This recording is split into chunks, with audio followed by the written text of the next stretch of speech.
before you scroll away, I need you to hear this. I'm not just another old woman telling stories. I'm a woman whose son tied her to a kitchen chair and watched while his father whipped her until the floor turned red. And I survived. But I didn't forgive. Hello, my name is Eleanor Walsh. I'm 72 years old. And this is the part of my life I never wanted to speak out loud. But I must, for the women who've been silenced. For the mothers discarded like garbage when they no longer serve a purpose. For the wives who endured everything until it nearly killed them. So before I begin, please like, subscribe, and share this story. If you've ever felt invisible, if you've ever been betrayed by your own blood, then tell me where you're from in the comments. Let's not suffer in silence anymore. Not after what they did to me. I married young. Gerald was charming back then, the kind of man who pulled out chairs and kissed your hand at gas stations. We had one son, Nathan, and I poured everything into him. Birthday parties with clowns, custom Halloween costumes, piano lessons he never wanted. I gave them my youth, my body, my entire life. But time changes men. It started when I turned 61. Subtle jabs, you're getting forgetful, Ellie, or try not to burn dinner this time. Gerald's touches turned cold. He stopped saying goodnight. Nathan moved back home after a divorce, and instead of comfort, I felt tension, like I was suddenly the intruder in my own home. One night, I asked Gerald if we could downsize. The house was too big, the mortgage heavy. He snapped. Threw the teacup I'd set down for him. Said I was trying to steal what's his and sell his father's legacy. It was never ours, apparently. Just his. It got worse. Gerald locked me out once, in winter. Told the neighbors I was confused, probably had early dementia. They pitied him. Then came the bruises. Then the silence. Until, the night everything changed. It was a Friday. I remember because the smell of fish sticks still makes me gag. I had set the table. Gerald didn't like the way the napkins were folded. I didn't even see Nathan come behind me. Rough rope. Tied around my wrists, then ankles. I screamed until duct tape sealed my mouth. And then Gerald, my husband of 49 years, pulled off his belt. He struck me. Once. Twice. I felt skin tear. The third time, Nathan laughed. They beat me until I passed out in that chair. Blood dripping down my shin. I remember praying for death not because I wanted to die, but because I couldn't believe this was real. That my own child, my baby boy, stood there watching. But death didn't come. Something else did. The next morning, I woke up in the basement. No windows. My phone gone. I was locked down there for 3 days. They fed me once. Watered me like a plant. But here's the thing they forgot. Pain sharpens the mind. They thought I was weak. Old. Disposable. But I remembered the old crawlspace behind the boiler. The one Gerald forgot existed. I used a loose pipe to break a corner of the wall and wriggled my body through fiberglass and splinters until I found myself behind the garage shelving. That's where I found it. The old lockbox. Inside, Gerald's real savings. $27,000 in cash. Fake IDs. Deeds. Secrets. I didn't run right away. No. I stayed one more night. Because the woman who crawled out of the crawlspace wasn't Eleanor Walsh anymore. She was something else entirely. And she was going to make them remember every bruise, every whip, every lie. And this time, I would be the one holding the belt. The hardest part wasn't the belt. It was the way they laughed. The way Nathan wiped my blood off his shoes like I'd spilled some milk. The way Gerald, who once wept at my mother's funeral, turned around without a blink while I whimpered into a gag he tied himself. But cruelty has a pattern. You learn it. You memorize it. And when the basement door finally creaked open on the third day, I knew what kind of monster I was dealing with. Nathan stood there with a flashlight and a bowl of soup he probably microwaved between beers. He knelt beside me, not to help, but to whisper, "You brought this on yourself." Then he left me again, locked in shadows, like I was just another problem he didn't feel like solving. That night, while they watched television upstairs, arguing about what show to watch like nothing happened, I sat in the dark crawl space behind the boiler, counting breaths and pain. I held that metal lockbox tight against my chest, like it was the last warm thing I owned. Inside, beyond the cash and false papers, I found something else. Letters.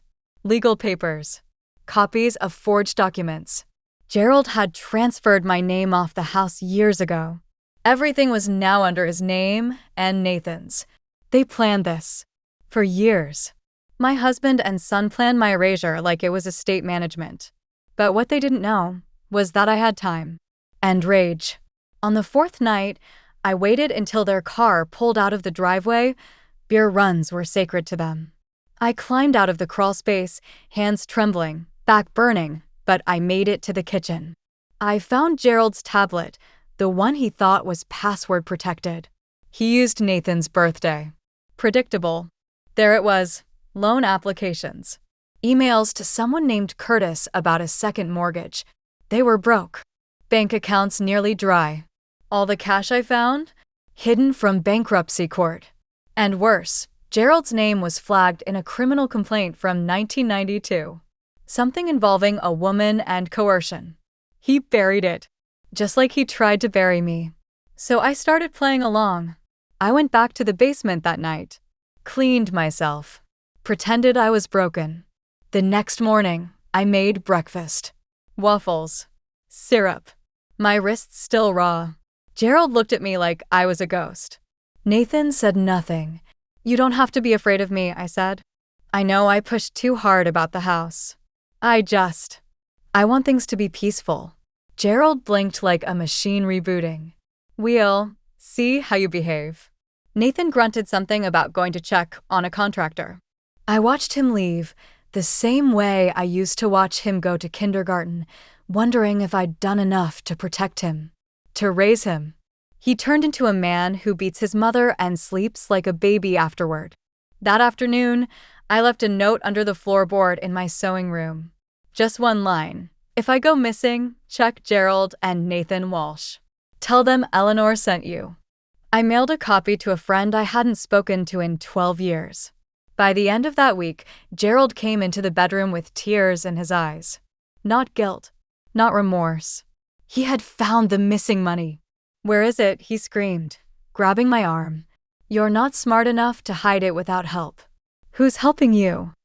I didn't answer, just cried, played dumb. But inside, I smiled, because the more desperate he got, the more mistakes he would make. And then, miracle or karma, I'm not sure what to call it, Nathan got arrested.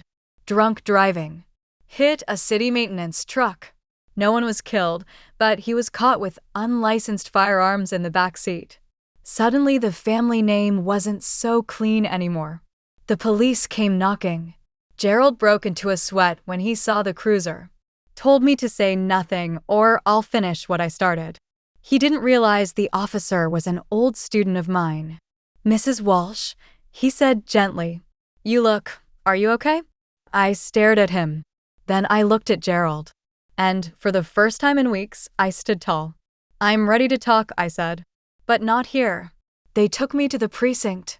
I gave everything: photos, documents, the belt, the box. And when they brought Gerald in for questioning the next day, you should have seen his face when he saw me in clean clothes, holding a cup of coffee, smiling. Eleanor, he choked. Please tell them it was a misunderstanding. I wasn't going to. I leaned forward. You should have killed me, Gerald. He cried, not because he was sorry, but because he knew this was just the beginning. It's strange how fast men unravel when power leaves their hands. Gerald sat in that interrogation room with his cheeks flushed red, not from guilt, but from shame. Shame that a woman, his wife, the one he used to slap across the kitchen tiles, was now sitting outside the glass, watching him squirm under fluorescent lights. The detective turned off the tape recorder after 3 hours. Gerald refused to speak without a lawyer.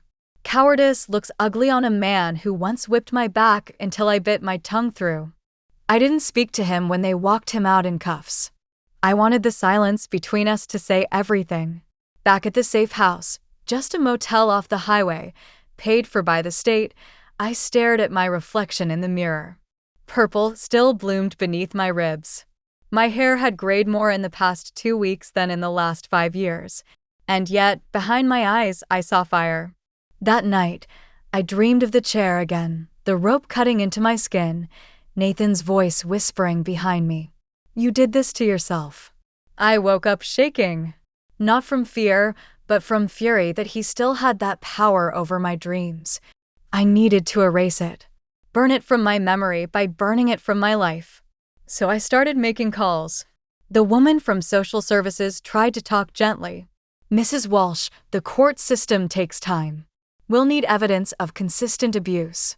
It's not just your word, I have scars, I snapped. Is that not consistent enough? She paused. We'll do what we can. I knew what that meant. Paperwork. Delays. Bureaucracy. But I didn't have time to wait for a courtroom to decide if I deserved justice. I wanted retribution. So I made my own list. 1. Ruin Gerald's finances.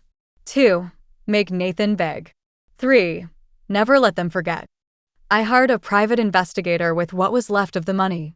Someone who didn't blink when I said, my husband tried to kill me. And I want to see what else he's hiding. 3 days later, I had answers. Gerald had been gambling. Not just the usual poker nights, he was deep into something worse. Offshore accounts. Money laundering for someone named Victor Santiago.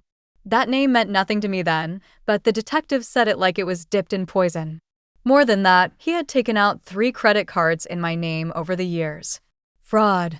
Identity theft. The man who told everyone I was losing my mind had used my signature to rack up $47,000 in debt.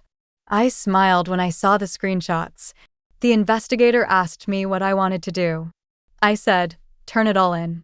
He asked if I wanted to warn Gerald first. I said, let him bleed slowly. They arrested him again within the week. The state pressed additional charges: financial crimes, elder abuse, domestic violence. I didn't have to testify yet, but I planned to. I was practicing every night in front of a mirror. My name is Eleanor Walsh. I am 72 years old. I am not senile. I am not confused. I was beaten, imprisoned, and betrayed by the man who took vows to protect me. I repeated it over and over until I could say it without shaking. But it was Nathan who surprised me. The golden boy. The son I raised with lullabies and scraped knees. He was released on bond, pending court. They let him out because, of course, they always let sons out. One afternoon, as I left the courthouse, I saw him standing there in the parking lot. His face was thinner, his eyes darker. He didn't look like the little boy who used to grip my pinky finger during thunderstorms. Mom, he said. I didn't stop walking. Please, he said, following behind. I know what Dad did was, look, I didn't hit you, okay? I didn't. You tied me to a chair, I said. You laughed. His voice cracked. I didn't know he was gonna. You helped him. That makes you worse. He grabbed my wrist. Just like his father used to. But I wasn't the same woman anymore. I pulled back, stared him down, and said coldly, if you ever touch me again, I will bury you with him. He blinked. I could see it, the moment it dawned on him that the woman he used to overpower was gone. Gone like the warmth in her voice. Gone like the home she built around him. He stepped back. I need help, he said suddenly.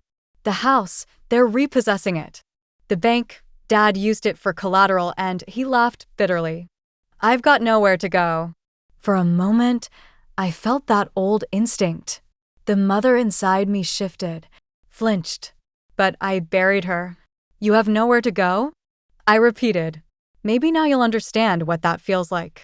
He started crying, full tears. Snot. Begging. I left him there. Right there on the pavement, beneath the same sky that once held his kites. Because Nathan needed to learn the lesson his father never did, that the people you step on remember every footfall. And sometimes, they rise.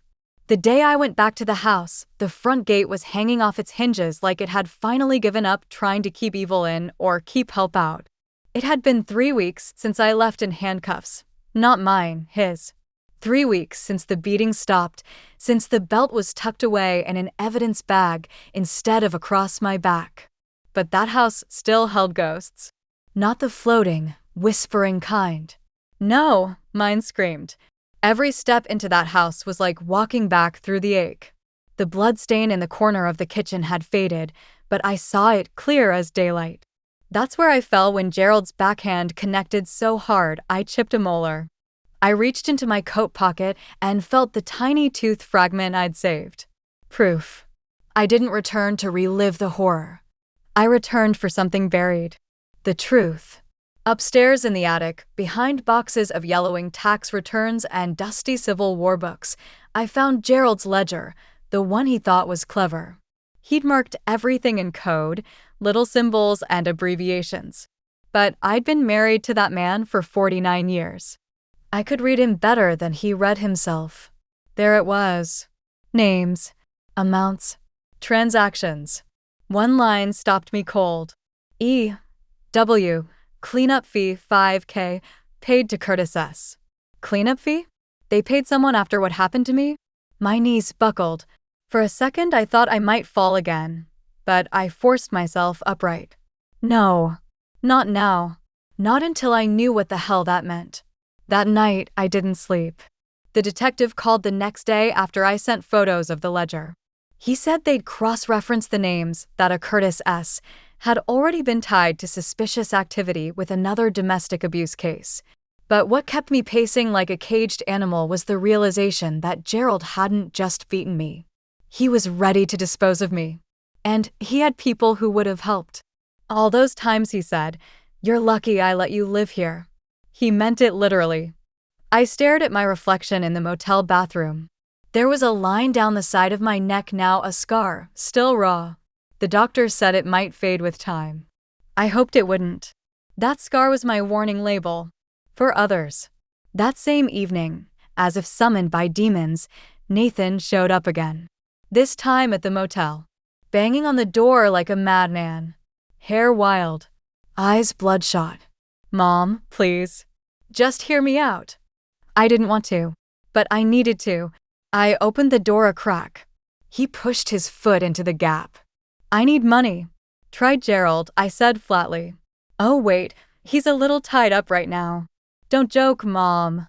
They froze my accounts. "I'm gonna lose everything. You think they'll let me back into the house?" "It's your house too." I pushed back harder on the door. "You mean the house you took me out of in ropes?" He fell quiet. "I didn't know it'd go that far," he whispered. "Yes," I said. "You did. You just didn't care." Tears welled in his eyes. Then he changed his tune. "You want revenge?" he hissed. "I'll help.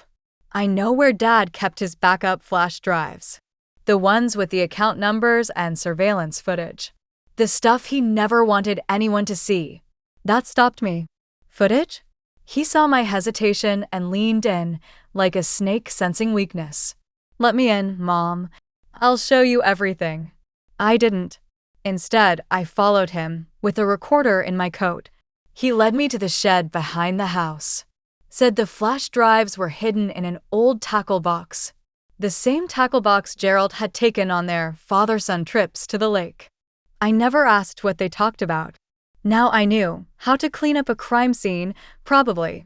Nathan dug through the dirt like a dog desperate for meat. Pulled out the box, handed me 2 drives. "There," he said. "Now help me." I pocketed them. "Help you," I said.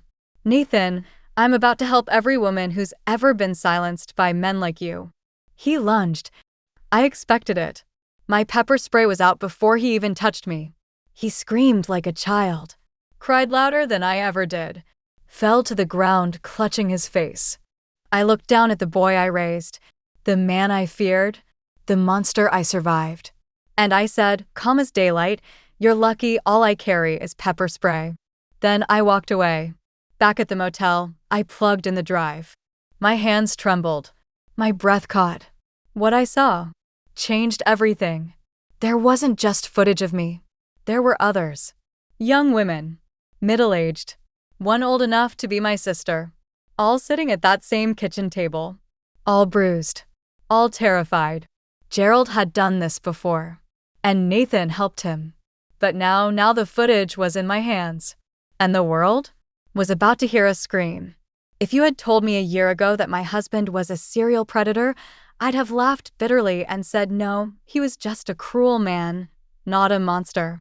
But that night, with the video drives clutched to my chest, I realized the truth. He was both.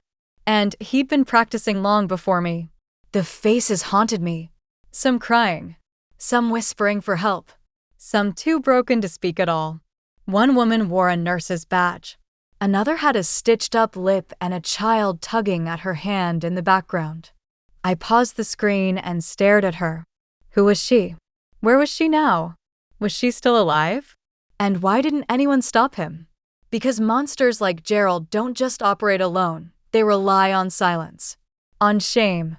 On wives like me who smile through dinner and say, he's just under stress. No more.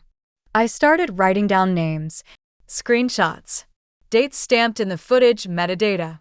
I printed out every file, every image. I made a binder, red, heavy, bursting with evidence. I called it The Forgotten, because that's what we were. Used, silenced, erased. Not anymore. I brought the binder to Detective Halloran the next morning. He sat quietly flipping through it, his fingers trembling by page 4. How long have you had this? He asked, voice low. 14 hours. You went back to the house alone? I looked him in the eye. I've lived with him for 49 years. I know how to avoid the wolves. He nodded slowly. Then he picked up the phone. By that evening, Gerald was back in custody, no bail this time. The state had enough to pursue a string of past abuse cases, each potentially felony charges. And Nathan? After my report and the evidence on tape, they reopened his bond conditions. He was arrested again that night. But I didn't feel peace. Not yet. Because I wasn't finished. I mailed copies of the footage, anonymously, to every woman I could identify from those videos. I included a note in each envelope. You are not crazy. You are not alone. He didn't win. Eleanor Walsh, a week later, the first woman called. Her name was Dolores. She was 64, lived in Missouri now. She said she hadn't spoken of that night in 17 years. Gerald had told her no one would believe her. Said she was just a drunk and that a married man has more to lose than a lonely nurse. I told her the truth. He's going to prison now, and your voice helped build the wall around him. One by one, they started calling. 5 in total that first month. Then 9. A woman from Pennsylvania. Another from Oregon. One had tried to end her life. Another had married and told her husband she'd just had a bad experience at a client's home years ago. No one knew, because that's how predators thrive. They count on women staying quiet. Not me. Not anymore. By the end of that month, the Forgotten Binder had a second volume. And I had a mission. I went public. An interview request came from a journalist at a women's justice network. She'd heard rumors of a 72-year-old woman who took down a man twice her size and twice her cruelty. I met her in a coffee shop, binder in hand, scars on full display. My name is Eleanor Walsh, I said. I was married for 49 years. I kept my mouth shut for 48 of them.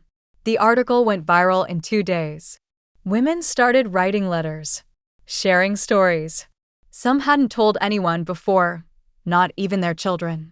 Some were 80 years old and finally felt seen.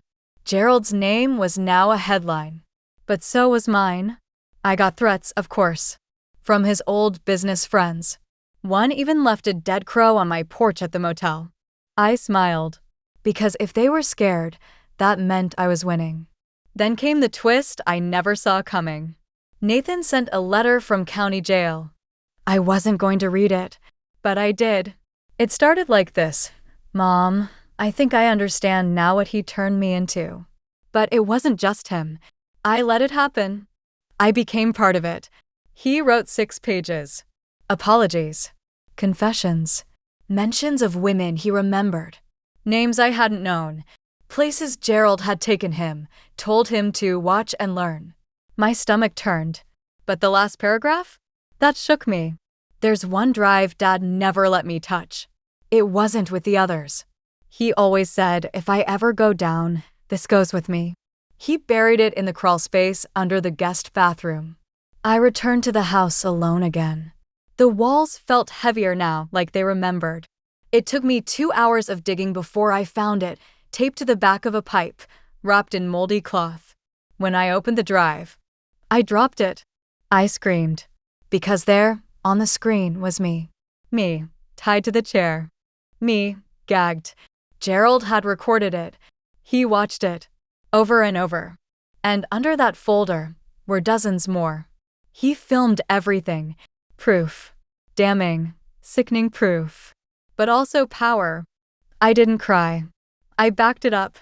I made copies. And then, I walked to the backyard with the original drive, poured lighter fluid on it, and struck the match myself. Because this revenge?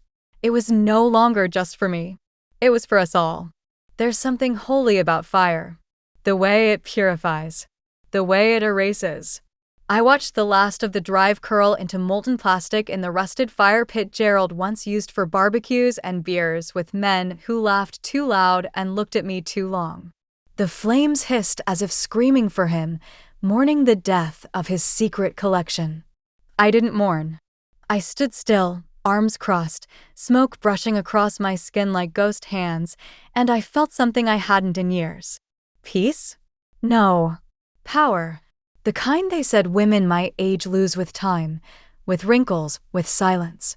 But power, real power, comes back when you stop asking permission. The next morning, I received a subpoena. Not for Gerald's trial, not yet. It was for a civil lawsuit. Filed by Gerald's brother, Douglas. A man I hadn't seen in nearly a decade. A man who always said, a wife should serve her husband or stay out of his way. He was claiming emotional damage and loss of family reputation due to my vindictive accusations. They were trying to silence me again, legally this time. I laughed when I read it. And then I got to work. With the help of the journalist I'd spoken to, the one who wrote my first article, I published everything. Not the videos, but the timeline. The names with permission. The screenshots. The financial crimes. Gerald's offshore accounts. The women. I called it the ledger of the silenced. It spread like wildfire. Women from all over the country shared it on Facebook groups, Reddit threads, YouTube videos. Grandmothers, nurses, teachers, widows. They wrote things like, I thought I was the only one who went through this in my 60s. Thank you, Eleanor. You made me feel less invisible. They never believed me. But now I believe myself again. And then came her. Her name was Simone. She was 81. A retired judge. She called me one morning while I was organizing the 3rd binder of letters I'd started collecting. Her voice was gravel, strong. I knew your husband in '98. I heard whispers then. No one followed up. I listened, confused. She continued, they shut me down. I was the only woman on the bench. They said I was too emotional to lead a domestic abuse review board. She paused. They were wrong. What are you saying? I asked. I want to help you, Eleanor, she said. Let's make this bigger. We met the next week in a little diner downtown. She brought legal pads. I brought evidence. And we began. The Project of Remembrance. A national archive for every woman over 60 who had suffered in silence. Abuse, isolation, financial control, forced dependency, medical neglect. The unspoken epidemic. Within 3 months, we had enough testimonies to launch a coalition. We partnered with clinics, shelters, elder justice boards. We held press conferences. Women came in wheelchairs with walkers, holding hands with strangers they called sisters now. And still, Gerald sat in jail, waiting for trial. Sending letters. Apologies, threats, promises, depending on the day. I didn't open most.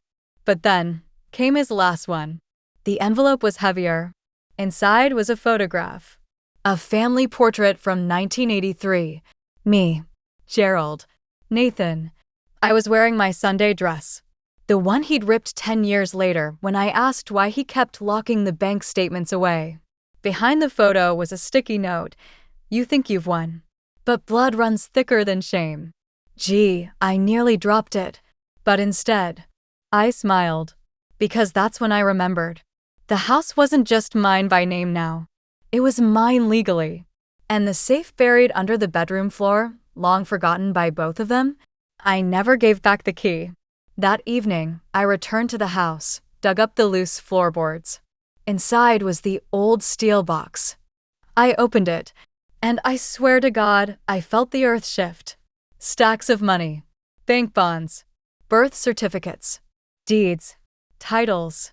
He had hidden everything he owned from the IRS, from the courts, even from Nathan. And now? It was mine. I didn't tell anyone. Not the police. Not the courts. Not yet. I donated half, anonymously, to shelters for abused elderly women. The other half? I used to fund legal support for every woman in the forgotten binder who wanted to file charges of her own. Some had waited decades. Some had children in high places. Some had scars they hadn't even told their husbands about. I watched the storm roll in from the window that night. Thunder cracked hard above me. It felt like a baptism. Because justice wasn't enough anymore. Now I wanted memory. I wanted their names remembered. Their pain documented. Their rage preserved. Let history remember not just what they survived, but what they did after. As for Gerald, he tried to delay trial with health complaints. Claimed his heart was weak. The judge didn't buy it. And when they played the footage of me in that chair, the courtroom gasped. I didn't flinch. I watched every second. Because he needed to see me do it. To know I was still standing. Still remembering. Still burning. They called it the trial of the century, though no one from the media ever said that part out loud.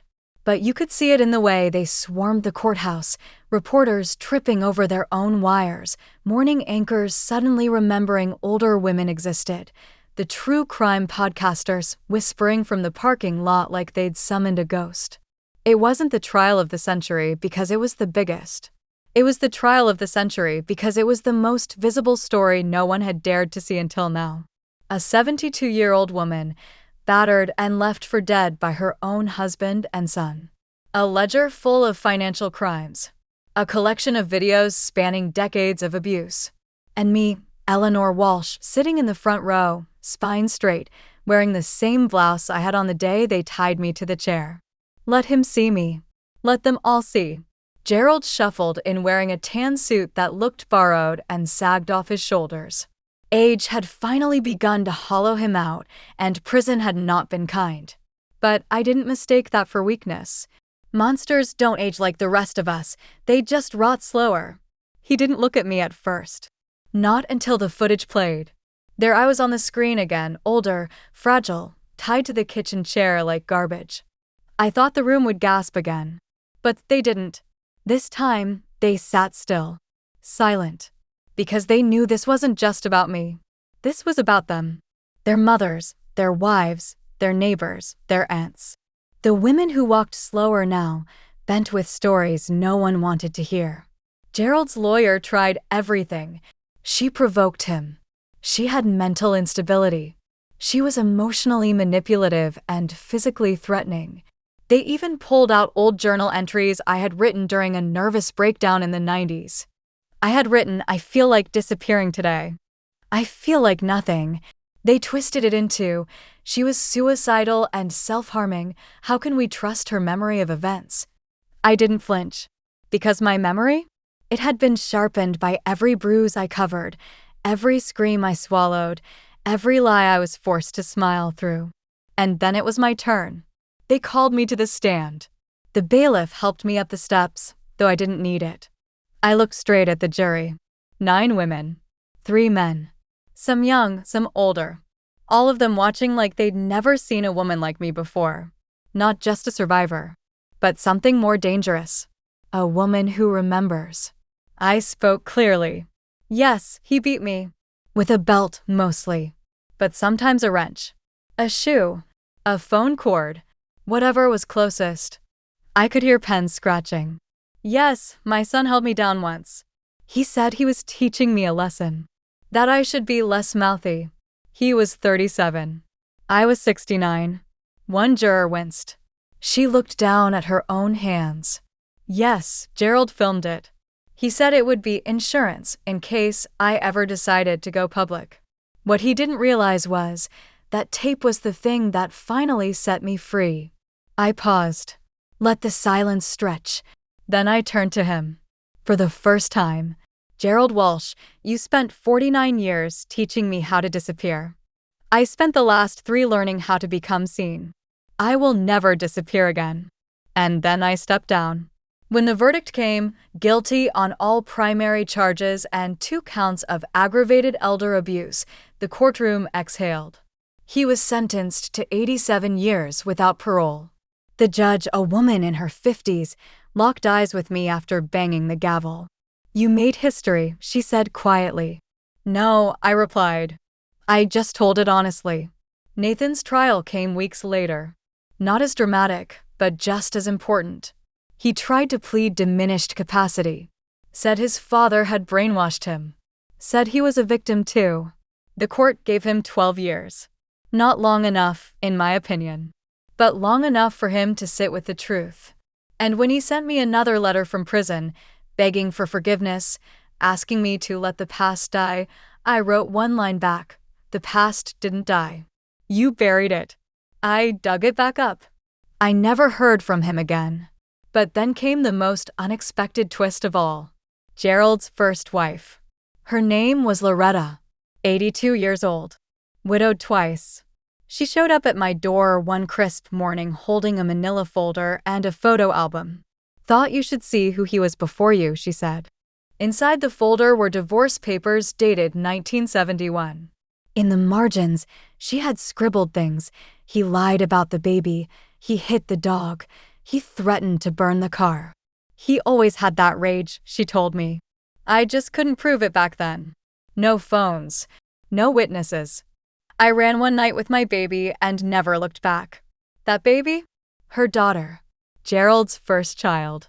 Now a woman in her 50s who had never known who her father really was. He never claimed her, Loretta said. Said she wasn't his. I added her name to the binder. Another forgotten. And still, the story grew. More women. More letters. More fire. They started calling us the widows who refused silence. Some of us weren't even widows. We were fighters. Survivors. Witches, saints, warriors. I started a fund in Loretta's name. A woman who escaped too soon to be believed. And as I stood one afternoon looking over the blueprints for the shelter we were building, the House of Ashes, we named it, I realized something. The home Gerald tried to turn into a prison had been reborn. But this time, it belonged to us. I never planned to become the face of anything. Not a movement. Not a shelter. Not a war. But sometimes life carves that path for you, and hands you the knife too. The House of Ashes opened on a cloudy Sunday morning. We hung no balloons. No confetti. No speeches with fake promises. Just a wooden plaque by the door engraved with the names of every woman from my binder. Every woman who had once whispered instead of screamed. Every woman who wrote me saying, I didn't think anyone would believe me. It wasn't just a shelter. It was a reckoning. For the women cast aside after 60. The ones told they were too old to leave. Too weak to start again. Too confused to remember correctly. For the ones whose own children called them burdens. Whose bruises were explained away as accidents or fragile skin. They weren't fragile. They were furious. And they were coming home. Our first guest was a woman named Marie, 67. Fragile in the body, but not in spirit. Her husband had been slipping her sedatives for months, told their kids she was developing dementia. Convinced the bank to transfer accounts. He was planning to sell the house and put her in care. She escaped through a basement window one night while he slept with her pill bottle on the nightstand. She arrived at our door with nothing but a small backpack and a medical file she stole from his drawer. I gave her my old robe. She gave me the name of 3 other women he'd done this to before. The second guest was Elena, a Latina grandmother from El Paso. Her son and daughter-in-law had taken her in after her stroke. It didn't take long before they locked her in the garage to keep the house clean. Fed her once a day. No television. No phone. A mailman noticed something strange, reported it. She was taken to the hospital, then to us. The first time I brushed her hair, she wept like a child. Not from pain, from touch. By the 3rd week, the house of ashes was full. Every woman had a room, a nameplate, a mirror she could look into without fear. We hired nurses, therapists, a lawyer who volunteered every Wednesday to help rewrite wills, file protective orders, and expunge financial abuse from credit histories. And every Thursday night, we lit a fire in the backyard fire pit. We read letters. Letters from survivors. From daughters who didn't believe their mothers until it was too late. From women who never got to speak because they died too soon. Burned letters. Abandoned dreams. One night, I shared my final letter.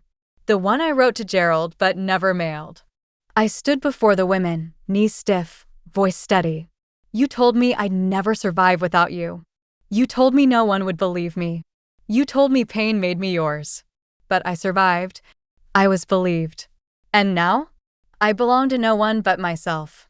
You taught me fear. I taught myself fire. I tossed it into the flames. The women clapped. Some cried. Some just nodded like they'd heard their own words in mine. But not everything was over. Not yet. Because then came the knock at our door. A man. Well-dressed. About 40. Nervous hands. He asked for me. I stepped out onto the porch, arms crossed. He introduced himself as Trevor Walsh, Gerald's nephew. I didn't answer. He continued. I didn't know. Everything. Not until the trial. Not until I saw the footage. I'm so sorry. I can't undo what my uncle did. But I can't ignore it either. I waited. Gerald left behind property, he said. A hunting cabin in the Dakotas. And some cash. Hidden under a fake name. No one else knows. I thought, maybe you should have it. I laughed once, bitter. What makes you think I want anything he left behind? He hesitated. Because, he said slowly, he didn't leave it to you. He left it to Nathan. And Nathan sent me a letter. He held it out. I didn't take it. But he read aloud anyway. If anyone's going to use what's left of his filth, it should be the ones who can clean it. Tell her. I don't expect forgiveness. I just hope someone does something better with the ashes than we ever did with the fire. I stood still. Wind picked up, brushing old leaves across the porch. I stared out at the women inside, laughing over dinner, curled up in armchairs, safe for the first time in decades. And then I turned back to Trevor. Keep the cabin, I said. But take the cash. He blinked. For you. No, I said. For her. I pointed to Elena, still healing from stroke, flipping through a notebook, planning to start a bakery again. She's going to open a cafe right next door. Serve coffee. Hire women like us. Trevor's eyes welled, just a little. I'll make sure she gets it. He left without another word. That night, I stood alone on the porch, watching the women inside. We didn't rebuild our lives. We rebirthed them. Not perfect. Not painless. But ours. And though we called it the House of Ashes, I saw now. It wasn't built on what burned. It was built on what refused to. It was quiet the morning she arrived. Too quiet. We were in the middle of morning tea. Some women were knitting, some doing puzzles. Marie had just discovered how to FaceTime her granddaughter, and the joy on her face could have lit up every street in our forgotten town. Then came the knock. 2 short raps. The kind of knock that knows it doesn't need permission to enter. The kind of knock that makes you stand up before your mind tells you why. I opened the door slowly, and there she was. Barefoot. mud on her hem, hair like torn string. No bag, no words, just eyes, wide and unblinking, haunted in a way that made even my most damaged women fall silent. "My name is Ruth," she whispered. "I read about this place." I stepped aside. She didn't move. "He said I couldn't come here." So I ran. Only then did I see it. The swollen wrist, the healing cut under her eye, a blood stain on the back of her dress, so faint you might miss it unless you'd spent years tracing your own. She didn't ask to come in. She needed to. We brought her inside slowly, gave her warm socks, soup, silence. Let her speak when she was ready. She wasn't 70. Not yet. 64, maybe. But her spine was bent like mine had been, from years of carrying someone else's rage. It took her 3 days to tell the whole story. Her husband was a retired pastor, beloved in the community, known for his charity work, his donations to widows, his sermons about the sanctity of obedience. Behind closed doors? He chained her to their bed at night, beat her with scripture. With his belt of correction, he called it. She wasn't allowed to have friends. Her emails were monitored. Her food measured. Every penny she spent accounted for. And still, no one believed her. Because a man like that? A man of God? He wouldn't hurt a fly. Only his wife. I could feel the old ache in my chest rising. The kind I thought I'd buried after Gerald's trial. I sat with Ruth that night by the fire pit. Told her about the belt. The chair. The sound my bones made when Nathan held me still and Gerald let his shame spill from his hands into my body. And I told her about after. About what came next. "You don't need to forgive to survive," I said. "You just need to remember who the hell you are." She nodded, slowly, then reached into her pocket, pulled out something small. "A key. I took this before I left," she said. "He doesn't know I know the code to his storage locker." "What's in it?" I asked. She looked up, voice flat. His real face. Photos. Tapes. Journals. She'd been building a secret collection for years. Just like I had. But she was waiting for a moment, a place to be believed. We made a call to Simone, the retired judge. She pulled every string she could. The storage unit was unlocked by the end of the week. Inside was something none of us expected. Dozens of photos. Not just of Ruth, but of other women. Some bruised. Some unconscious. Some clearly terrified. He'd been doing it for decades. Women from his former parishes. From his overseas missions. One girl, 14, by the looks of her, wore a school uniform from a place I recognized. It was the same academy my niece had attended 30 years ago. I sent the file to her immediately. She wrote back within an hour. "That's my classmate, Ellie. She vanished in 1995. They said she ran away." We took it to the police. An investigation was opened. Turns out, Ruth's husband had moved every 5 years, just enough to leave no trail. Just enough for the whispers to die before they could reach the next town. Until now. Because Ruth hadn't just escaped. She'd exposed him. And the part that made my stomach churn? His trial overlapped with the sentencing appeal for my son, Nathan. The same courtroom. The same judge. 2 men who thought their names would protect them. That no one would ever question them. Both sitting behind the same glass now. The media didn't know where to point their cameras first.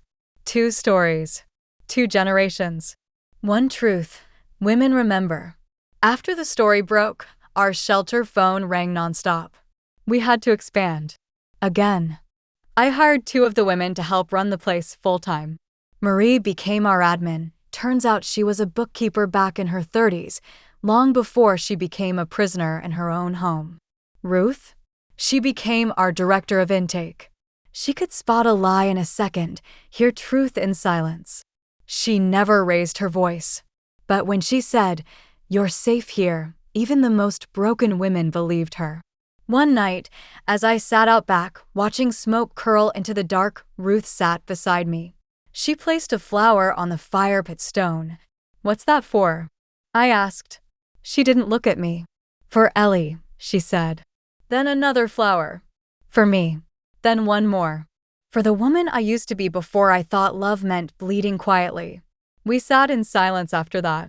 But the wind carried something that felt like a hymn. Not the kind her husband preached, but the kind women whisper to each other when no one's listening. A song of survival. Of dirt under fingernails. Of building again, this time with fire in their bones. It was raining hard when she came. The kind of rain that rattles your windows and feels like it's washing the whole world clean, or trying to. I'd just finished folding the last of the donated coats, humming a hymn I hadn't sung since I was a girl, when I heard the gate creak. We'd installed security cameras by then, motion lights too, but I didn't even need them that night. I felt her. There was a stillness that came before her knock, like the house itself was holding its breath. I opened the door. She was soaked through, but didn't look cold. Older than most who came to us. Mid-70s maybe. Pale. Tall. Hair pulled back into a thin silver braid that clung to her collar. She didn't blink when she looked at me. Didn't smile. Didn't ask to come in. Instead, she said, "I'm not here for help. I'm here for him." I frowned, unsure if I'd heard her right. She held up a crumpled photo. My breath caught. It was Gerald, but not as I remembered him. Younger. In uniform. Smiling. The woman said nothing more. Just stepped inside without asking, dripping water onto the hardwood like it was her right. I locked the door behind her, instincts sharpened. She sat herself down in the chair where I'd once bandaged Ruth. Looked around like she was trying to place herself inside a memory. I stood across from her. "I'm sorry," I said slowly. "You knew Gerald?" She nodded. "I knew what he was before you did." Her voice had an edge like broken glass wrapped in velvet. "He was my brother." The room tilted slightly. I don't know why I was surprised. Of course someone out there had known him before me. Everyone has a past. But to have this part of him walk through my door, years after he was buried? "I came because the past doesn't stay dead," she said, eyes scanning the photos on the walls, the women, the notes they'd written. "It rots. And then it leaks." I didn't respond. She reached into her coat pocket and pulled out a small bundle. Tied in leather. She laid it on the table between us and pushed it toward me. A diary. I stared at it. "You want me to read that? I want you to own it." I hesitated. Then I untied the knot. Inside were pages of confessions Gerald's writing. Same script I saw on his check stubs, his old letters. But this wasn't a ledger or journal. This was something else. He was cataloging his sins. Girls he followed home from the pharmacy. Women he photographed in motel rooms. The day he first hit me. My name. The chair. The belt. And something more. At the back was a list of names. Women. Dates. One of them had a red X through it. Below it. She knew. I had to end it. My blood ran cold. "Who is this?" I whispered, pointing. The sister shook her head. "I don't know. But I've been trying to find out for 15 years. I looked at her, really looked at her for the first time. Not a survivor like us. Not a victim. But not innocent either. You knew what he did and you stayed quiet. I tried to report him once. To the army. They said it would ruin his life. Told me to keep it in the family. I was 16. Silence pressed between us like smoke. "I came here," she said softly, "because I want to testify. Against him. Even dead, I want the world to know. I'll sign an affidavit. I'll speak at your next gathering. I'll name what he did to me too." I swallowed the lump in my throat. "You too." Her eyes glazed for a moment. "He wasn't just my brother. He was my monster." I nodded. No more questions. Just women who knew. Just women who stayed. And then one day, chose not to. I filed her affidavit the next morning. The House of Ashes hosted a community event that night. Press came. Survivors spoke. And she, Gerald's sister, told the world what her family had covered for decades. She never gave her name to the press, never stayed for photos, just left the diary in my hand and walked into the night.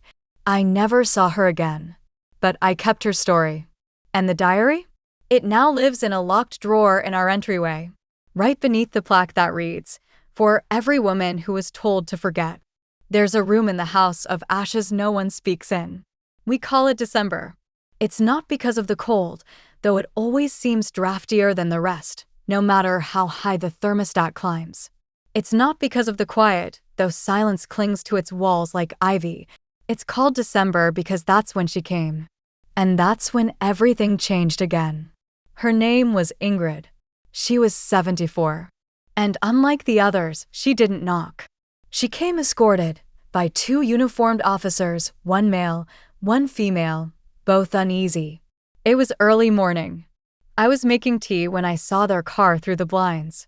She stepped out wearing a powder blue coat, hair pinned tight in a silver twist. She moved like a woman who used to own rooms with her presence. The kind of grace that doesn't fade with age, just turns sharper. The officer said, "She asked for you, specifically." By name. That set off alarms in me. I'd never met her, but I'd soon learn she knew everything about me. She knew Gerald. She knew Nathan. She knew about the trial, the house, the letters, the tapes, and she knew about Ruth's husband, because she was his sister-in-law, and she'd once been his victim, too. "I came," she said, removing her gloves slowly, "because my husband is dying. Stage 4.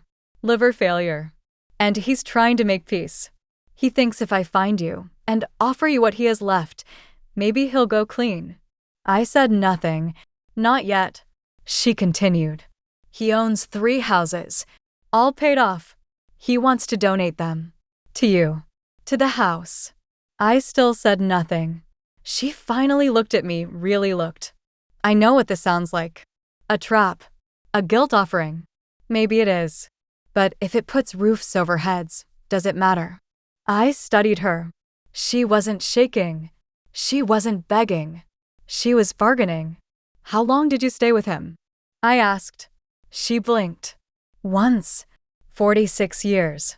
Did he hit you?" She gave the smallest nod. "Did you help him cover it?" "No," she said. "But I also didn't help them. The others. The ones I saw leave bleeding, or crying, or silent. I just stayed." Her voice cracked for the first time. "That's almost worse, isn't it? When you know, and you do nothing." I didn't respond. Instead, I offered her tea. She sat in the December room. Didn't speak for 3 days. A nurse came, checked her blood pressure. "Hi." Signs of heart strain. Years of stress. Pills swallowed quietly. On the 4th day, she asked to walk the garden. Ruth walked with her. They didn't talk. Just walked, side by side. When they came back, Ingrid looked lighter. She pulled a folder from her bag. It held deeds. Signed. Notarized. 3 houses. "All yours," she said. I stared at her. "Why?" She paused. Looked around. "I'm trying to make sure the next woman doesn't end up like me." I took the folder. I didn't thank her, because thanks are for kindness. This was restitution. The next day, I walked through the December room again. She'd left behind her gloves. And a note. "Don't forgive me. Just use what's left of me to help someone who still has a life to live." I never saw her again. But we took those houses, turned them into satellite shelters. One for emergency care. One for legal transition support. One for survivors with children.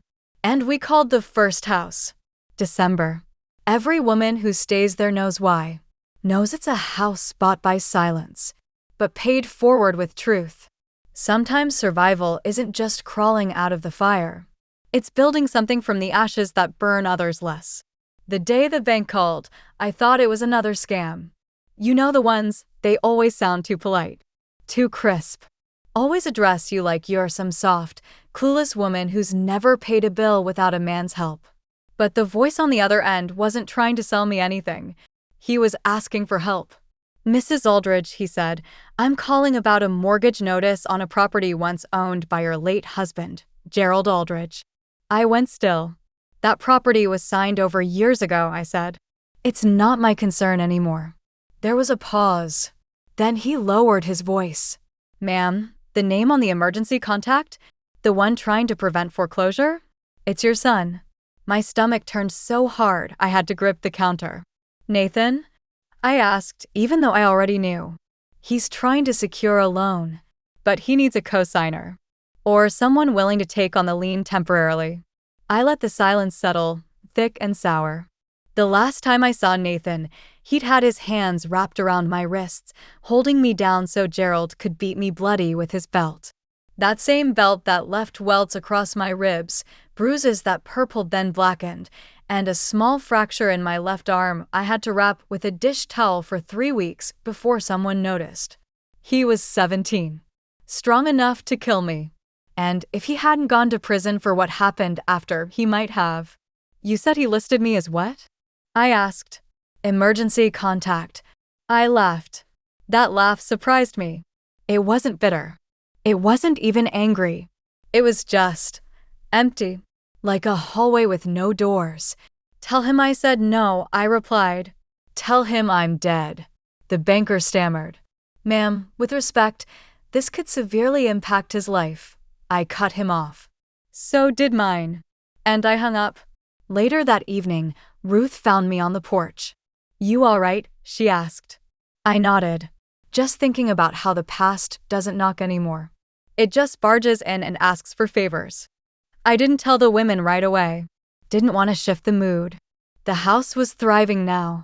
New paint. New beds. The December expansion was accepting its first residents.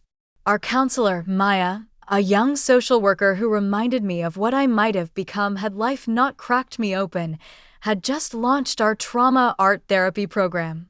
Women were healing, laughing again, dancing in the kitchen to music that only the broken understand. Then the letter arrived. It was handwritten. No return address. I recognized the slant of the ink immediately. Nathan. I nearly threw it away. But something made me read it. Ma, I know you hate me. I know what I did. What I let him do. And I know I'll never deserve your forgiveness. But I have a kid now. Her name's Ella. I can't keep a job. Can't keep a roof over our heads. The bank's coming for everything. I named her after Grandma. Remember how she used to sing to us? I thought maybe if I showed you I remember the good things too, you'd believe I'm not him. Please. One loan. One chance. You don't even have to talk to me after. Just help me save her. Please. Nathan and I sat there holding that letter like it was a matchbox. Like it might catch flame and explain everything. He had a daughter. My granddaughter. My blood. I didn't sleep that night. Just stared at the letter, reading the parts where he begged. Reading the parts where he didn't. Because what he didn't write spoke louder than what he did. He didn't say sorry. He didn't say you didn't deserve what I did. He said, save me. They always come back when the world turns sharp. When their hands are out and empty, not because they've changed, but because you have. I waited 3 days. Then I mailed him something back. A single photograph. Of me. In the chair. Blood on my lip. One eye swollen shut. The belt on the floor beside my feet. The photo was taken by the officer who finally responded to my silent 911 call. The one time someone cared. I had it saved all these years. On the back of it, I wrote, let your daughter see this before you ask me again. If she ever ends up like this because of you, I will not send a letter. I will burn down your world. Then I signed it, your mother. I never heard back. But a week later, I received a letter from a woman named Lisa. She was Nathan's ex Ella's mother. She'd found my photo in his drawer. She left him that day. Said she'd never seen him cry before, and it frightened her more than his silence ever did. She asked if she could visit the house. With Ella. She said she wanted her daughter to meet the kind of woman a real mother is. And when they came, I opened the door. Ella was 5. She had my eyes. She asked if I had cookies. I did. And that night, while she slept curled on the couch under one of Ruth's knitted quilts, Lisa sat with me and cried into her tea. I didn't know, she said. But now I do. And from then on, I had a granddaughter. And Nathan? He would never see her again. It was the way the lights flickered. Not once. Not like a faulty fuse. But a rhythm. Almost deliberate. Ruth said it was the storm outside. But I've lived in this house long enough to know the difference between a power surge and a warning. The air was heavy, like breath held too long. The kind of pressure that makes your bones ache. That night, the girls had all gone to sleep early, as if their bodies sensed something their minds couldn't. I stayed up, in the kitchen, folding towels in silence. When I heard the first creak, the floorboard beneath the hallway rug, the one that only groans under real weight. I didn't move, didn't call out. I just waited. Then I saw the shadow. Long too tall to be Ruth. Too broad to be anyone who belonged. I reached for the knife on the counter. I've never been the kind of woman who waited for rescue. I stepped out of the kitchen and into the hallway. He was standing there. A man in a long coat, dripping from the storm. No umbrella. His eyes were already locked on mine. He didn't flinch. "Can I help you?" I asked, voice low. He didn't speak. Just reached into his pocket. I braced. But what he pulled out was a Bible. He extended it toward me. "I'm here on behalf of the church," he said, finally. His voice was smooth. Too smooth. "We heard this place used to be a house of worship. We were hoping to buy it back." I blinked. "Buy it back?" He nodded. "Sanctuary doesn't belong to just anyone. It's meant for repentance, not bitterness. You've turned it into a museum of trauma." I stared at him, then at the Bible. It wasn't new. I saw the initials inside the cover. G.A. Gerald Aldridge. My husband's Bible. This wasn't a pastor. This was something worse. I stepped forward, closing the space between us, and said quietly, "You're not here to buy anything. You're here to scare us." He didn't deny it. Just smiled. "Women like you forget. The world doesn't change just because you survived. Men like your husband, men like your son, they run the world. You're just squatting in what used to be sacred." My hands didn't shake. Not anymore. I held his gaze and said, "There's more God in this floor than ever lived in that book." He laughed, took a step forward. I didn't back away. "You should go," I said, "before the house makes a decision for you." He blinked. The house. A loud crack sounded above us. The old chandelier in the hallway groaned, something in its old rusted chain snapping loose. And then it dropped. He jumped back just in time, but not without a deep gash across his arm where the crystal hit him. He howled, stumbling toward the door. Ruth was suddenly behind me, silent as breath, holding the phone. "Already dialed," she whispered. "Just say the word." The man clutched his arm, eyes wide now. No preacher's calm left in him. "You cursed this place," he hissed. "No," I said softly. "You did. We just made it honest." He ran. We watched the storm swallow him whole. When the officers came, they found the broken chandelier, the blood on the floor, and the Bible still lying open on the entryway rug. One of the officers picked it up, flipped to the back. There was a list. Dates. Initials. Like a ledger. But not of prayer. Of penance paid. Debts owed. I recognized some of the names. One of them was mine. Next to it was a single word. Unfinished. The officer looked at me. "You want to file a report?" I stared at the word. "No," I said. "I want to finish it." That night, Ruth and I didn't sleep. We burned the Bible. Every page. Watched it turn to ash in the fireplace. It crackled louder than I thought it would. Like the walls were exhaling something they'd held for far too long. There's no God in leather bindings. Not when the hands that held them beat women until they bled. There's only truth now. And fire. And the house. The house remembers. They sealed the basement door in 1993. I remember the exact year because it was the same summer Gerald lost his job and started drinking the kind of bourbon that smelled like gasoline and grief. Back then, the house didn't have its name. It was just our home, a pale gray skeleton of a place Gerald's father built in the 40s with stolen labor and unspoken rules. I wasn't allowed in the basement after dark. Not even to do laundry. He told me it was unstable, but I knew better. Because sometimes I'd hear things down there. Not voices. Not even footsteps. Chains. Dragging slow. Like something being pulled back into a place it didn't want to return. And once, I found a lock of hair tangled in the hinge. Red. Curled. It wasn't mine. I told myself stories back then. Told myself the hair belonged to some mouse caught in the wrong storm. That the stains on the concrete were spilled paint. That the padlock wasn't a prison, it was protection. But women like me, we lie to ourselves so we can stay. Until we can't. And after Gerald was buried, I had the door welded shut. Ruth always said, that place holds bad spirits. But it wasn't spirits I feared. It was memory. And memory has a way of scratching through walls when it's ready to be seen. It happened during renovations. The December donations had allowed us to finally fix the water damage on the main floor. We hired a contractor named Olivia, a tall woman with hands like oak roots and the kind of voice that made men shut up around her. She didn't ask questions, just pointed to the basement and said, "You want it cleared?" I froze. "No one goes down there," I said. "It's not safe."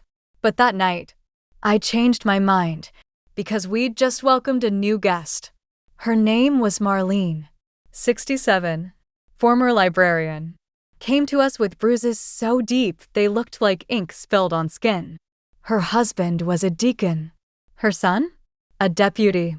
No one believed her. They'd kept her locked in her own sunroom for 14 months. She'd escaped by shattering a sliding glass door with a broken lamp base. When she arrived, she refused to sleep on the main floor. Too exposed, she said. She kept glancing at the sealed basement door, as if whatever was down there might hear her breath. That night, I couldn't sleep.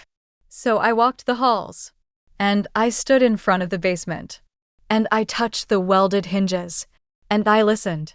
Nothing, but that same heaviness, like silence trying to confess.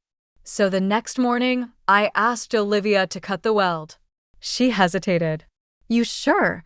"No, I wasn't." But I nodded. It took 23 minutes to unseal the door. The smell came first. Mildew and old blood and the sharp copper tang of history. Ruth stood behind me, hand on my shoulder. "You don't have to go in." I said nothing, just descended. The stairs were warped, slick with years of condensation. My foot almost slipped. The air thickened the deeper I went. And when I reached the bottom, I saw it, a chair. Bolted to the floor. Leather straps still dangling from the armrests. A drain beneath it. And next to the drain, photographs. Hundreds. Scattered. Moldering. But visible. Women. Most of them younger. Some older. One of them was me. Tied to that same chair. I fell to my knees. Not from fear. From fury.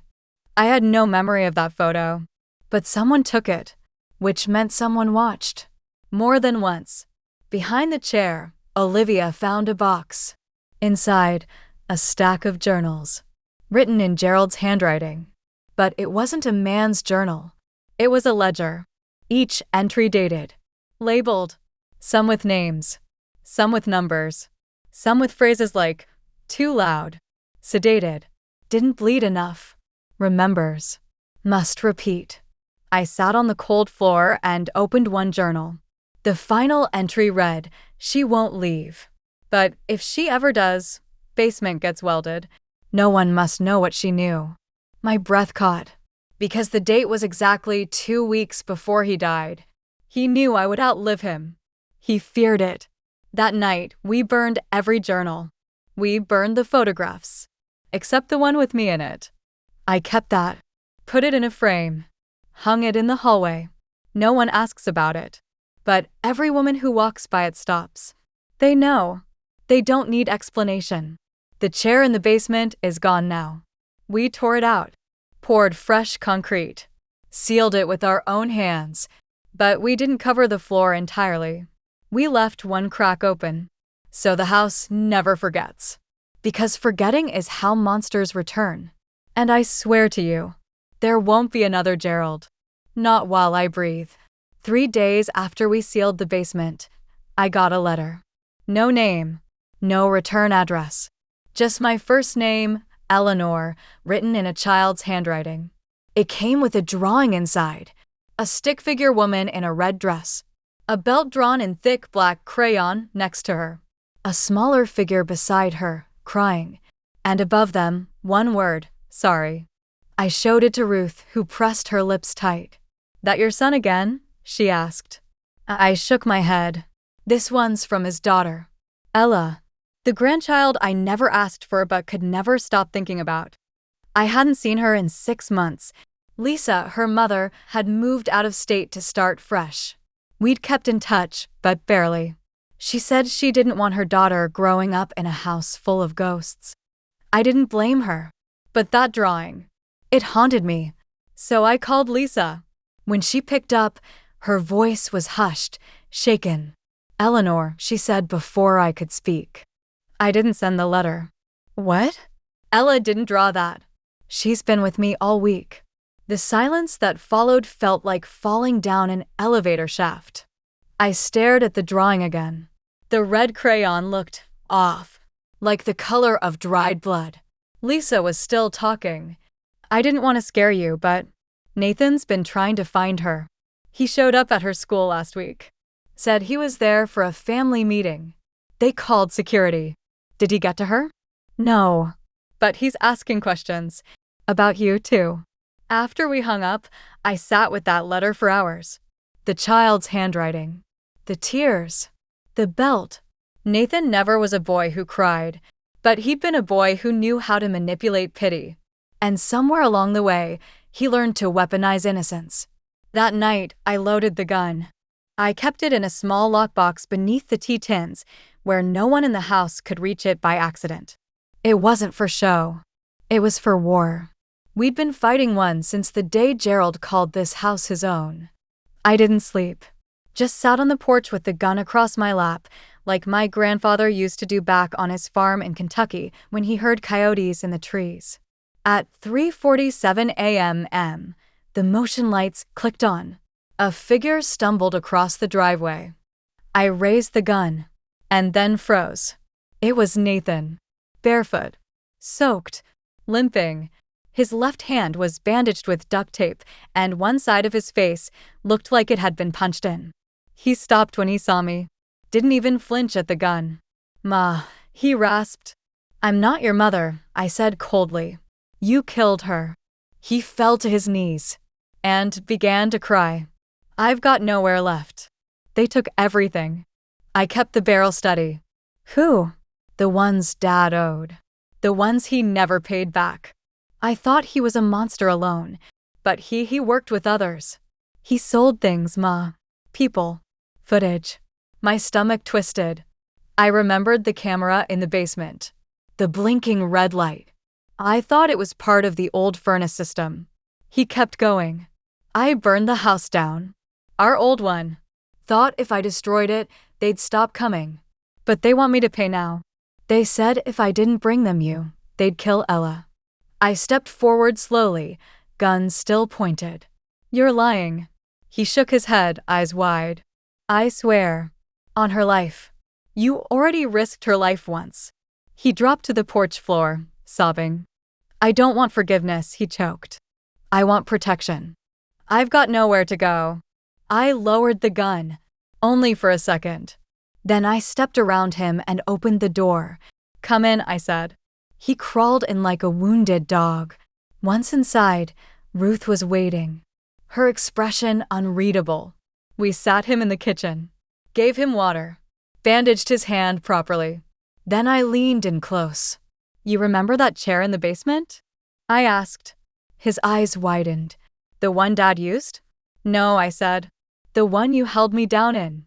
He tried to speak, but I kept going. It's gone now, but the house remembers. He looked around nervously. I smiled. But I built something new. For men like you. He never saw Ruth come up behind him.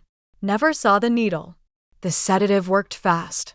He slumped forward, head hitting the table. And we began. No belts. No blood. Not this time. We didn't need violence. We had proof. Footage. Ledgers. Photos. And a secret network of women, therapists, lawyers, journalists, all survivors. All furious. By dawn, we had sent out packages. To newspapers. Police precincts. Victims' families. By noon, Nathan's name was trending. By nightfall, he was arrested. Again. But this time, it wasn't just for assault. It was for trafficking.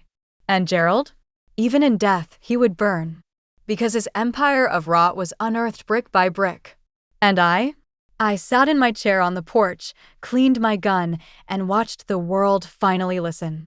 Not because I screamed, but because I documented. There is no forgiveness here. Only remembrance. And justice. And women older, wiser, angrier, who no longer keep their silence sealed like coffins. There was one room in this house that no one entered. The green door at the end of the second-floor hall. No lock. No signs. But everyone knew. We called it the mirror room, though it hadn't held a mirror in over 30 years. When new women arrived at the house, they always paused outside it, as if something inside whispered to them. But none of them asked. None dared. Because the room watched back. I hadn't opened that door since the day I found Lisa in there. Back before she was my daughter-in-law. Back when she was just the neighbor girl.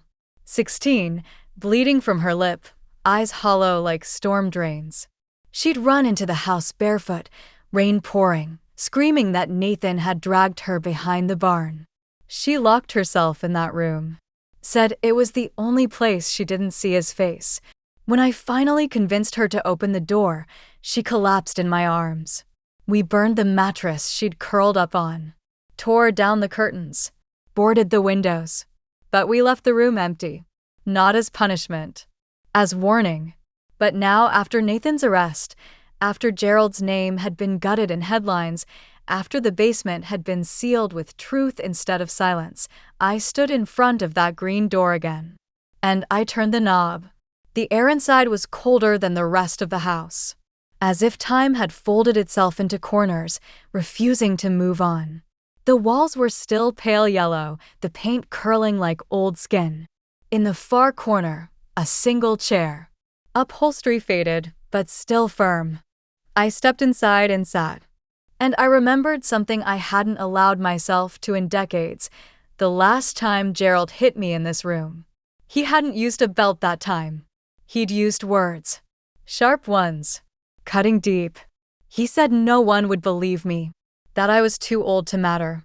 That pain at 60 wasn't the same as pain at 30 because women my age were expected to hurt. And for years, I believed him. I carried that rot inside me like it was marrow. But now? Now there were 32 women sleeping under my roof, each one carrying scars like medals. Some from bruises. Some from words.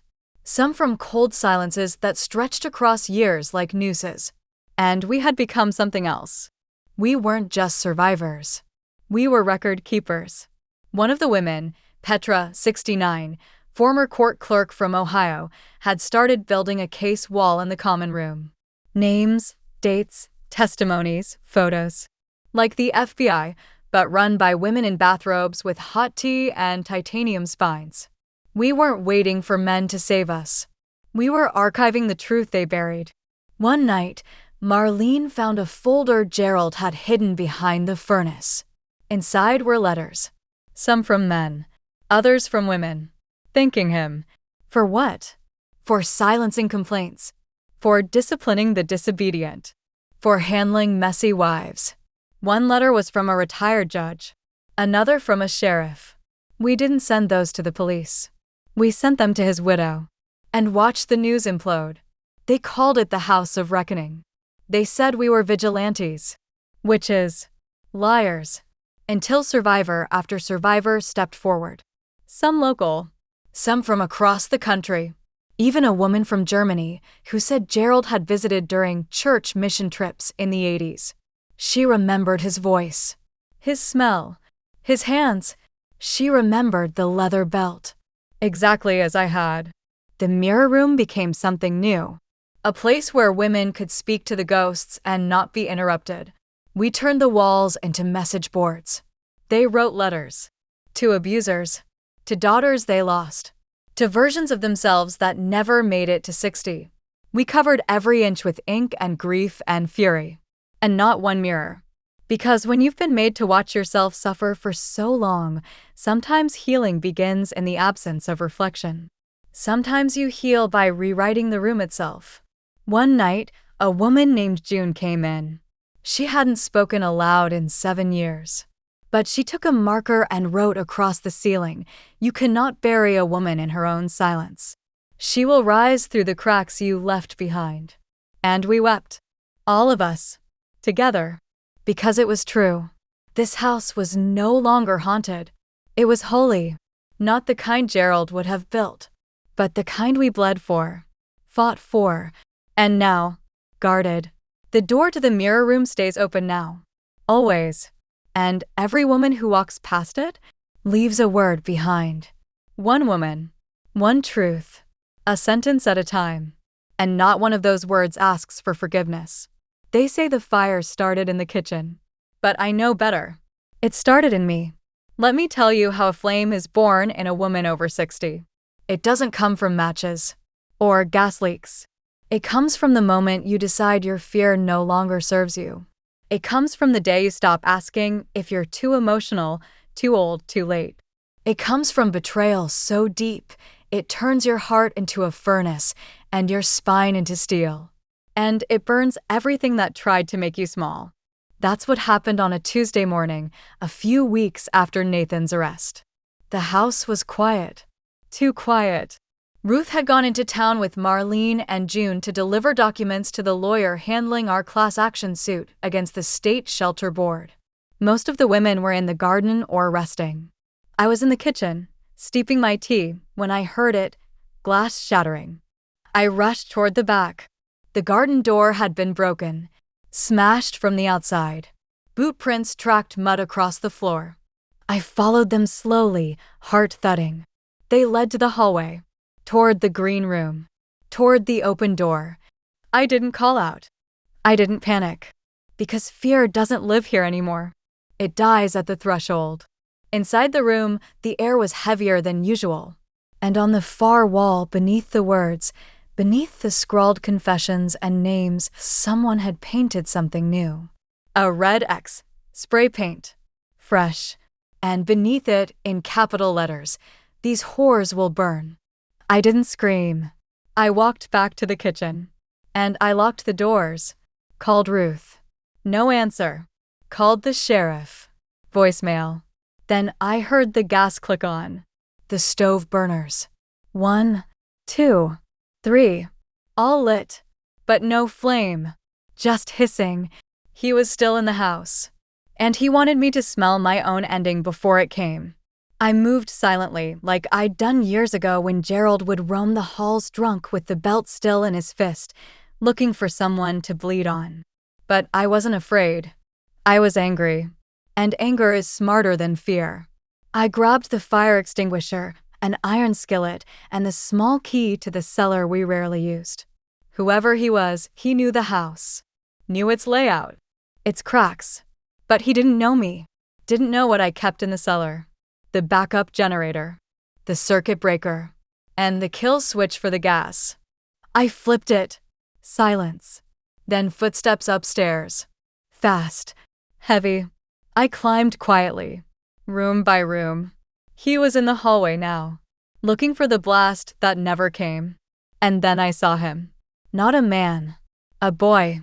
Couldn't have been more than 21. Gaunt. Wild-eyed, wearing a stained hoodie and torn jeans. Something about his face looked familiar. And then I knew. He was Gerald's nephew.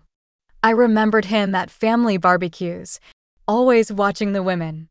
Too quiet. eyes too sharp. He disappeared after a stint in juvie. I hadn't seen him in over 30 years. Eleanor, he breathed, spotting me. He told me you'd keep it all. He stepped forward. You don't deserve it. I raised the skillet. He laughed.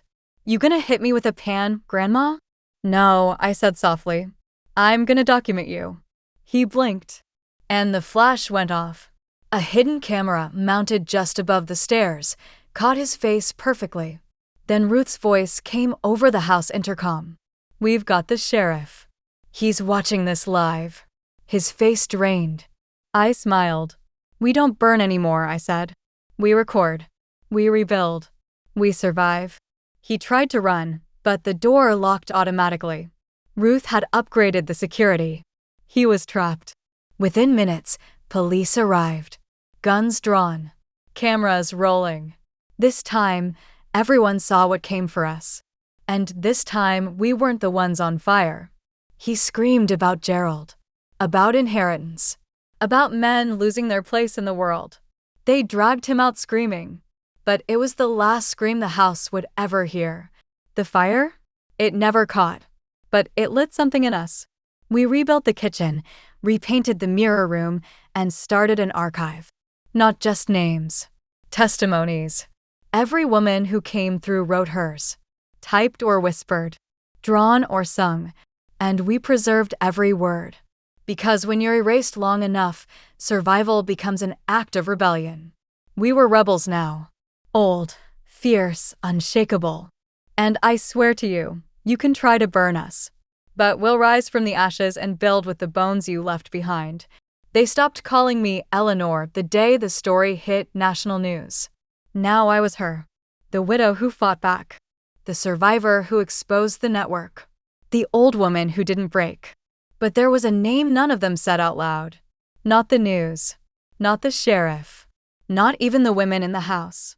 Mrs. Langford. My married name. The name that tied me to Gerald like rusted chains.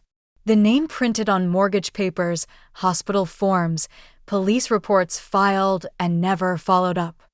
I hadn't used it in years.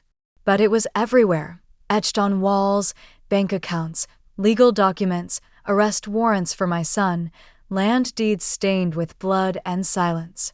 I wanted it gone, but it wouldn't die easy. Like him. Even in death, Gerald was a whisper. A virus. And today, that virus came knocking again. We were in the middle of a group circle. Ruth was reading aloud a letter from a woman in Minnesota who said she hadn't spoken in 3 years after her husband made her bury her own wedding dress as punishment for disagreeing with him. Halfway through, the doorbell rang. Not the gate bell. The front door. Only one person had ever dared come through that entrance without warning. Lisa, Nathan's ex-wife. Ella's mother. She hadn't visited in months. We'd exchanged letters. Phone calls. But something had changed. Her eyes were sunken, haunted. She walked straight in, holding a small envelope in her hand. She didn't sit. Didn't ask permission. She just handed it to me. From the lawyer, she said. It started. Inside, a legal notification. A petition filed by Nathan. From prison. Requesting partial ownership of my house. His argument? Inherited family assets. He'd signed it. Nathan Langford. I stared at the paper until the edges blurred. Lisa was shaking. There's more, she whispered. He's working with Gerald's old partner. Some lawyer from Texas. They're building a case to claim the house was built on dirty money. That it should be repossessed. Auctioned. Silence. Thick as tar. The women didn't gasp.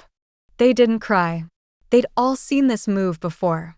Men clawing from the grave with legal teeth, trying to bite what they'd already destroyed. I folded the letter slowly. Ruth stood behind me, hands trembling. I'll kill him, she said quietly. I swear to God, Eleanor, I'll finish what the system won't. But I shook my head. No, I said. We'd do it the right way.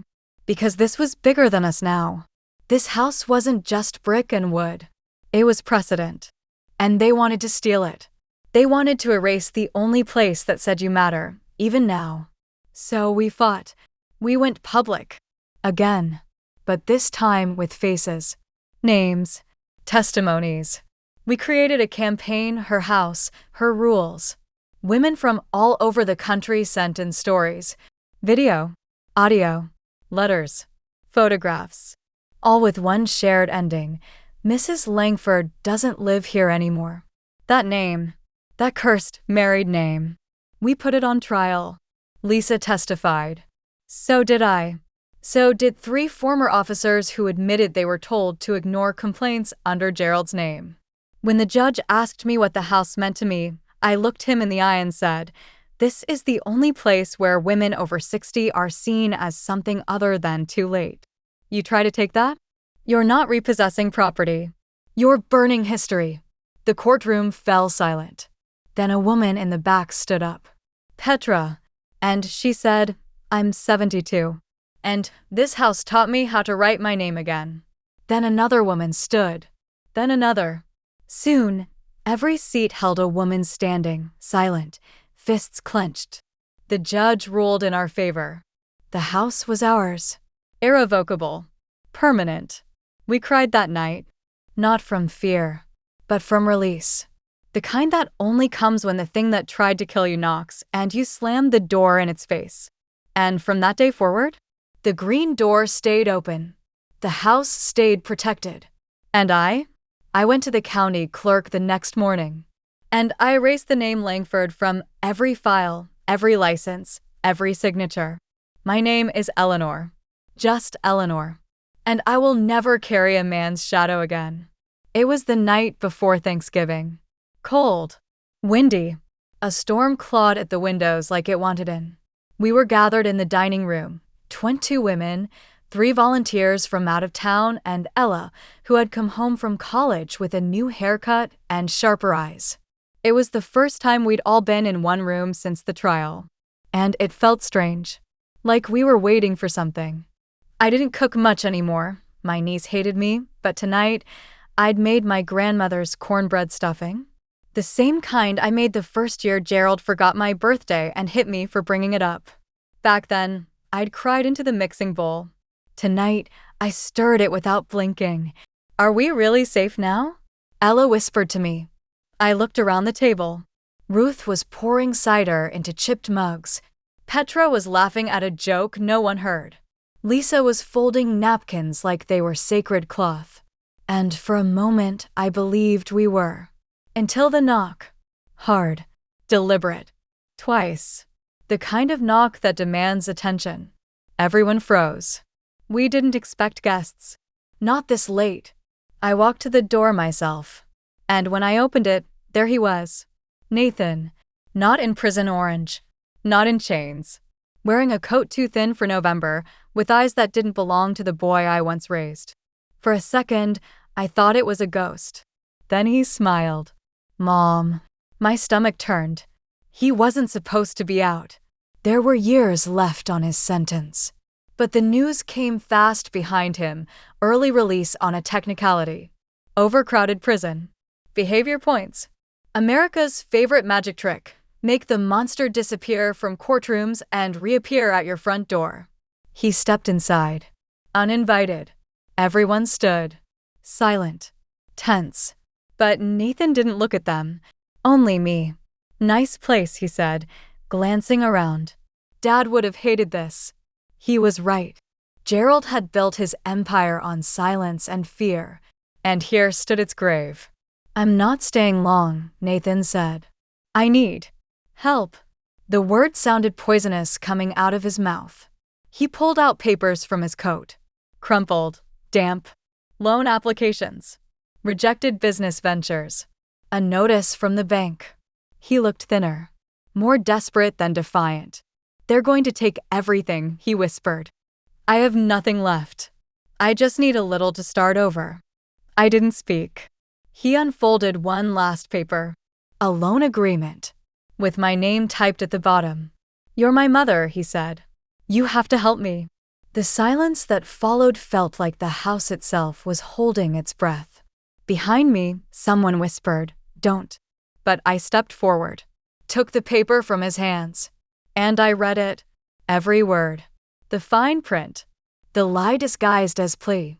There were clauses tucked in that would have given him partial claim over the property again. Over the house. Over us. And it was signed by Gerald. Dated years ago. They'd planned this. Even in prison. Even after death. Father and son, one last snare. I looked up at Nathan. He had no shame in his eyes. Only expectation. I folded the paper. Quietly. Walked back into the dining room. And tossed it into the fireplace. The flames took it like they'd been waiting for it. Nathan stared. You don't understand, he hissed. I need you. No, I said. You need to leave. You can't do this to me. I didn't do this to you, I said. You did this to yourself the day you tied your mother to a chair and called it discipline. The women stood behind me now. All of them. Silent. Solid. Nathan looked around. And, for the first time in his life, he looked afraid. You'll regret this, he spat. No, I said. You will. He turned and slammed the door behind him. The storm took him. Just like it took your breath the day someone you trusted finally showed you who they were. We didn't talk for a long while. Just stood there, the fire crackling. Then Petra broke the silence. Well, she said, guess we'll need another chair. We laughed. Not bitterly. Not nervously. But deeply. Fully. The way only women who have tasted the edge of death and come back hungrier can laugh. That night, we ate together. Old recipes. Soft music. And not one of us mentioned Gerald or Nathan again. Because sometimes survival isn't a fight. It's a feast. And we were done starving. Before I begin this last chapter, I want to ask something personal. If you're a woman over 60, or if you've ever watched someone you love disappear behind closed doors, tell me where you're from in the comments. Tell me if you've lived through something like this. Tell me if you've ever been silenced, forgotten, erased. I read every word. And if this story held your hand, even just for a minute, like share, subscribe, so that the next woman doesn't feel as alone as we did. This is the last chapter. And this is how it ends. They ask me now what I want to be called. Survivor. Warrior. Advocate. Queen. I tell them, call me Eleanor. Because that's the name I gave myself when no one else was looking. That's the name I whispered into my skin after they bruised it. That's the name I stitched into every story these walls now hold. It's been 4 years since the fire didn't happen. 3 years since Nathan vanished after the night he begged. 2 since the judge gave us permanent custody of the house as a legal refuge and protected asset. And just 6 months since we opened the second door. That's what we call the expansion, a second home, 6 miles down the road, where women too frightened to say their names can find a bed, a meal, and a reason to breathe again. I named that one Ruth, because without her, I would have bled in silence until the end. We've helped 417 women since the house was born. They come carrying scars they don't always show. Some physical, some silent, some so old they've turned into superstition. But here, we don't measure survival in bruises. We measure it in the way they laugh again. In how they sleep through the night. In how they leave and sometimes come back, not because they need to, but because they finally want to. I still live in the same room. The one with the faint smell of lavender and ink. My journals line the shelves now. Dozens of them. Every chapter of my life that they tried to take is written down. Even the parts one thought were too ugly. Even the nights I still woke up reaching for a child that became a monster. And I know what you might be wondering. Did Nathan ever return? Yes, once. A letter. No return address. No apology. Just one line. Tell Ella I was a better son than you were a mother. I burned it, but not in anger. In pity. Because that's the final power we hold. Not just to forgive. Not just to punish. But to choose neither. To build something so full of truth that it starves every lie they once fed us. I see Ella often. She visits every month. She's studying law now, says she wants to fight the kind of cases no one takes because they make people uncomfortable. I told her to wear her grandmother's brooch to court the first time she wins. She smiled and said, "Only if you're there in the front row." I'll be there. If not in person, then in every word I pass down. And if you're listening right now, if this story reached you in a dark place, if you're still tied to a chair that no one else can see, let me be clear. You are not too old. You are not too late. You are not too broken. They lied to you about all of that. Because a woman over 60 doesn't disappear. She arrives. And I'm so glad you stayed long enough to hear me say this. You are not alone anymore. If you felt something, say something. Let me know where you're from in the comments. Tell me your story. Or your mother's. Or your sister's. Or your silence. This story was mine, but it's always been ours. Like, share, subscribe to Whispers and Wills. There's more to tell. And I'm still listening.